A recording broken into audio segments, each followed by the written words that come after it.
Hey, Tom Rabbit! I hope you got this for your recording. Hey, YouTube out there. Tom Rabbit likes to record these. Hey, Tom Rabbit! One of our first questions will be from a Christian apologist, by the way, but he is a fan of your work and he would like to ask a question. But we're going to get to that. So, Detroiter, please take it away, and everybody, let's go.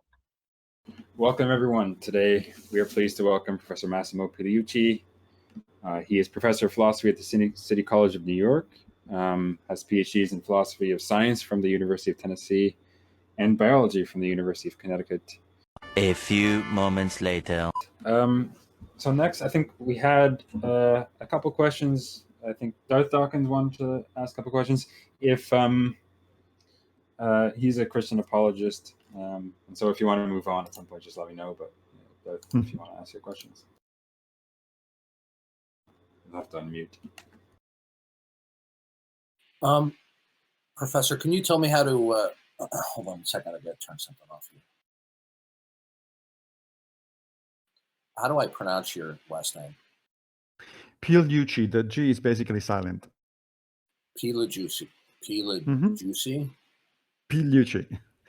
Don't worry, call me Massimo. It's much easier. Massimo. Okay, I apologize for botching that. No worries.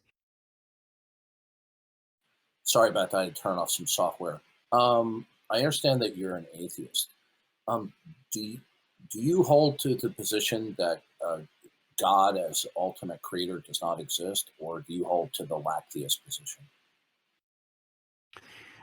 What I mean by atheist, when I use the word atheist, I mean it literally in terms of the original etymology, that is atheists, without a positive belief in God. So an atheist, in my conception at least, is not somebody who says there is no God, because that's an absolute statement. That's falls into the 0% belief that I was talking about a minute ago, and I don't think that's a rational statement to make, because it's possible that there is a God out there, depending on how. Are you a naturalist? Oh yeah, I'm definitely a naturalist. But before we get to naturalism, let me finish that thought. So. When I say that I'm an atheist, I mean that I don't have sufficient reasons or evidence to believe in any particular kind of God. So, okay. But because that position is not at zero, I am willing to entertain arguments and evidence. Okay, as a naturalist, do you believe that what is fundamental to reality, the source of all possibility, is impersonal? What do you mean by impersonal? Meaning it's not personal.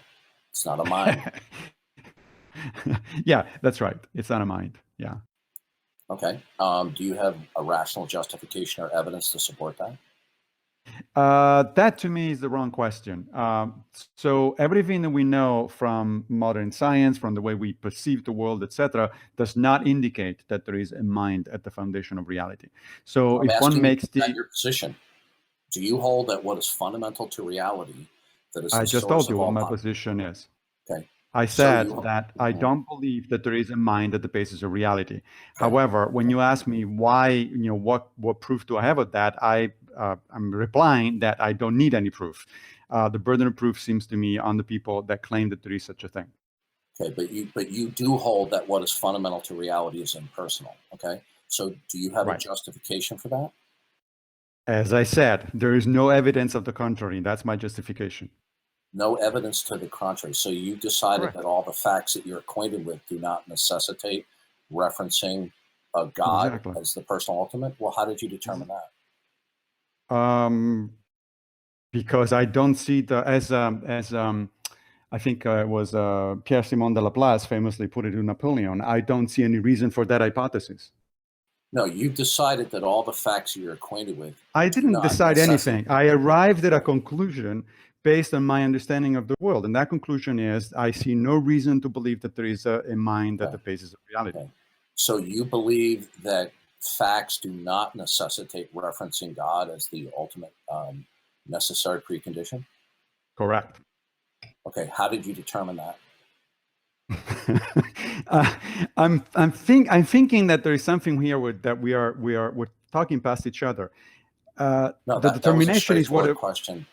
Yeah, no, it's not really a straightforward question. You know it is. Okay, you either believe that it is necessary to reference God as the precondition of all facts? And I already said I don't. Or you don't believe that. Okay. So Right. what is your justification that all facts indeed I are already gave you independent? that also. I said that I see no reason, based on my understanding of what science tells us, to invoke any mind fundamental to I'm reality. not asking you a And therefore I scientific don't. question. I'm not asking you a Yes, scientific you are. question. No, actually, I'm asking you a metaphysical question. Okay. Now, Yeah, see, the problem is that metaphysics, that when it's completely disconnected from empirical evidence and therefore from epistemology, serves no purpose at all. okay, so you will either believe that what's fundamental to reality is either a mind or not a mind. Okay. Now, if somebody says that they believe what's fundamental to reality is a mind, in order for you to accept that, you would need a justification or evidentiary support. That's Yep. your criterion of belief. But you are not following that criterion of belief when you adopt what is fundamental to reality, the source of all possibility, that it is not a mind. Are you conceding here that you do not have a justification, that what you do positively believe, that what is I'm not fundamental sure to that we're reality is not a talking mind? this. I'm not sure we're using the same language here. I told you what the justification is already 3 times. I don't think I need to repeat it a 4th one. Yeah, what you said is you see no reason to believe, but that means that Correct. you've decided that all facts are independent of God. How do you know that? One more time, because I see nothing when I interpret anything about the universe, anything about how the world works. If somebody says, "And that was made by God," that adds absolutely nothing to the explanation of what I'm seeing. Therefore, it's an unnecessary hypothesis, and Okay, therefore, I'm not then, contemplating All it. right. but then you believe that facts are independent think- of God. So I'd like to know, how did you determine that? I just told you. And apparently, we're not gonna get past that Yeah. point. So I think we should move to the next one. Yes, yeah, that's a good idea. We'll move on. Yeah, may I ask a voice question, please? Sure, absolutely. Okay, wonderful. Yeah, Dr. Pigliucci, big fan, have been following your work for a while. Later that same evening. By the way, do anyone in here know who Massimo Pigliucci is, or however you say his name? No. He's everyone in the room. He's a atheist philosopher who debated William Lane Craig. I got the guy to fold in 5 minutes. Less than 5 minutes, he folded like a cheap lawn chair. Who's So the this guy's is name the again? next Massimo Riveting. Pigliucci. He's just on another server, and I was able to question him first. And he actually got pissed and almost had a hissy fit that he gave an answer that we would expect a sophomore in high school to give, and he had a hissy fit because I kept on pressing him on the question. Who did you? Who recorded it? I tried to record it, but I was getting too much background sound from Audio Hijack, but I'm sure somebody recorded it.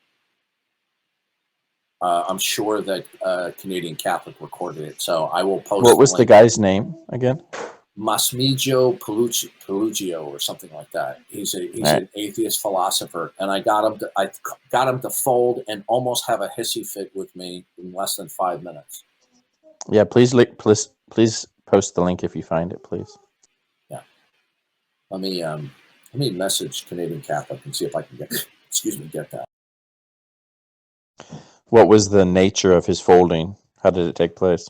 The same question I ask him all the time. I said, do you believe it's not necessary to reference God as a necessary precondition?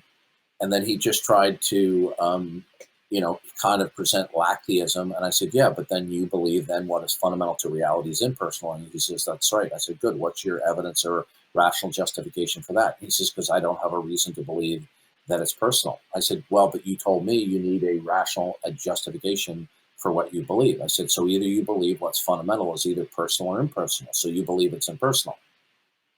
So I said, so what's your evidence for that? I said, because if you don't have evidence for that position, I said, then you're violating your criterion of belief. He was so bad, okay? He was so bad, I thought I was talking to a 17-year-old atheist teenager. Okay? And this is a big cheese atheist philosopher. And I got him to fold within just a couple of minutes. I'm going to try to get the recording. You'll probably have to wait until the AMA is over for the recording. No, what he can do is whatever his app is, he can find a file and duplicate it and send that to me or provide a link. Did you listen? Yeah, I actually got a phone call right during it. He folded really badly. And this is a guy who debated William Lane. So when I asked him to justify his naturalism, okay, his only defense was, I don't have a reason to believe in non-naturalism, meaning God. That's how he did. Those weren't his exact words, but that was his. And because I'm familiar with the atheist responses, I didn't let up. And I said, listen, you don't believe what is fundamental is a mind. So what you believe then is what's fundamental is not a mind. What's your evidence for that? And he kept on coming back with, well, because I don't have a reason to believe that it's a mind. I said, well, then what's your reason to believe that it is a mind? You see how piss poor even these professional atheist philosophers are when you ask the right kind of questions? I mean, this is another. And by the way, it was so bad that he finally refused. He didn't want to talk with me any further. He completely folded. In fact, he had more, because I had him cornered, and he bailed out on the conversation as soon as he could. He performed vastly worse than teenage atheists do on a regular basis on Discord. Okay, this guy's an atheist philosopher. Yeah, I don't know anything about him. It's the first time I heard of him. But then I don't follow philosophers anyway. He's a professor of philosophy at the City College of New York. Well, we just owned a professor of philosophy. He totally wimped out like a scared Girl Scout. It's absolutely amazing how they fold upon just simple questioning. He tried to change it to a scientific question. I said, I didn't ask you a scientific question. I said, this is a metaphysical one. He tried to turn it into a science question. His name is Massimo Pigliucci. The G is silent. Pigliucci. Massimo Pigliucci. I can't wait till I get the recording of that. So this guy's a fake and a phony and a fraud too. He wants to have a rational justification for what is ultimate when it's a mind, but when it's not a mind, he doesn't have a justification for it. So how do you know it? How do you know what I asked him basically? How do you know what's fundamental is not a mind? You know what his answer was? He goes because I don't accept that it is a mind. This guy's a professor of philosophy, folks. By the way, did you get that, Tom Rabbit?